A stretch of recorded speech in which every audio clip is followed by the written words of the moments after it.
नमस्कार. ओम नमो शिवाय. The winning टॉक्समध्ये तुम्हा सर्वांचं पुनश्च स्वागत.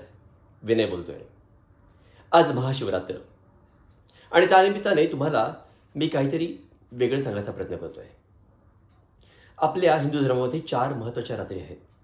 प्रथम आहे ती म्हणजे मोहरात्र, जी आपण कृष्ण अष्टमीच्या दिवशी रात्री साजरी करतो, कृष्णाचं स्मरण करून, जागरण करून, उपवास करून. दुसरी आहे काळरात्र, जी नरचतुर्दशीच्या दिवशी रात्री कालिकेचं स्मरण करून, उपवास करून साजरी केली जाते. तिसरी आहे दारुण रात्र, होळीच्या दिवशी रात्री ही साजरी केली जाते. होलिकोत्सवामध्ये आपण बघतो, होळीची पूजा करतो आणि त्यानंतर पूर्ण रात्र उपवास आणि जागरण केलं जातं. आणि चौथी महत्त्वाची रात्र आहे ती म्हणजे महाशिवरात्र, जिथे शिवाचं स्मरण केलं जातं पूर्ण रात्रभर. म्हणजेच शंकराच्या देवळामध्ये जाऊन त्याला पूर्ण रात्र अभिषेक करून, त्याचं स्मरण करून, पंचाक्षरी मंत्र ओम नमः शिवायचं पठण करून शिव उपासना केली जाते. अत्यंत कडक असा उपवास केला जातो. अर्थातच एक छोटीशी गोष्ट आठवली मला या निमित्ताने. पुराण काळामध्ये एक पारधी होता आणि तो पशुपक्षींचा संहार करून आपला उदरनिर्वाह करायचा. एके दिवशी काय झालं, त्याला पूर्ण दिवसामध्ये एकही पशुपक्षी मिळाला नाही ज्याला तो मारू शकतो आणि खाऊ शकतो.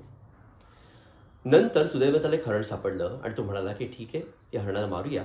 आणि हरणावरती त्याने बाण खेचला. तेवढ्यात हरिण म्हणालं की बाबा थांब, आजच्या रात्र मी माझ्या घरी जातो, माझ्या बछड्यांना काहीतरी खाऊ पिऊ घालतो आणि उद्या सकाळी सगळ्यांनाच घेऊन येतो, आमच्या सगळ्यांचा संहार करतो आणि आम्हाला खाऊन टाक.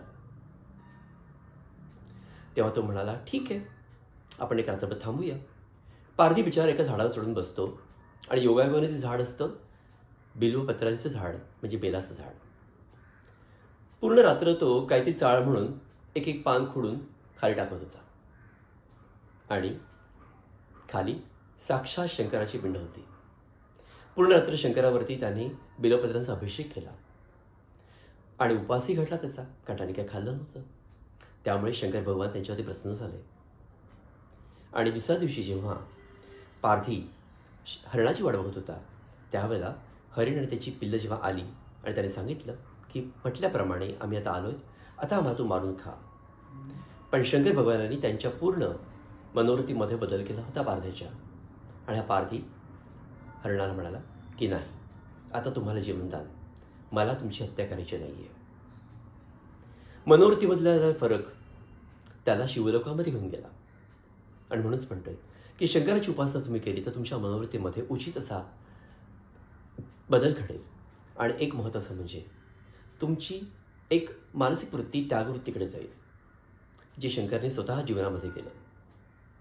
शंकराचं जप करणं खूप सोपं नाहीये.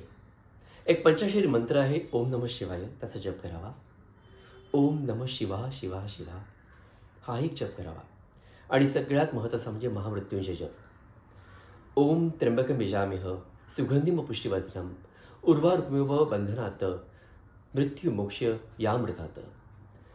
हा मंत्र दिवसातनं 1 वेळा किंवा 11 वेळा म्हणण्याचा प्रयत्न करावा. आपल्याला फायदा का होईल? अर्थातच आपलं जीवन हे त्यागाकडे जाईल. जीवन जगावं पण शेवटी त्यागवृत्तीकडे जावं, अशी माझी छोटीशी विनंती आणि अपेक्षा.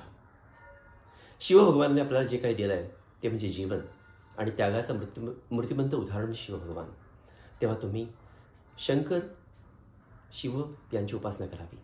शिव आहे म्हणून आपण आहोत आणि म्हणूनच सगळं जग आहे, सृष्टी आहे. तेव्हा त्याचा आदर करावा, शिवोपासना करावी. नमस्कार. विनय.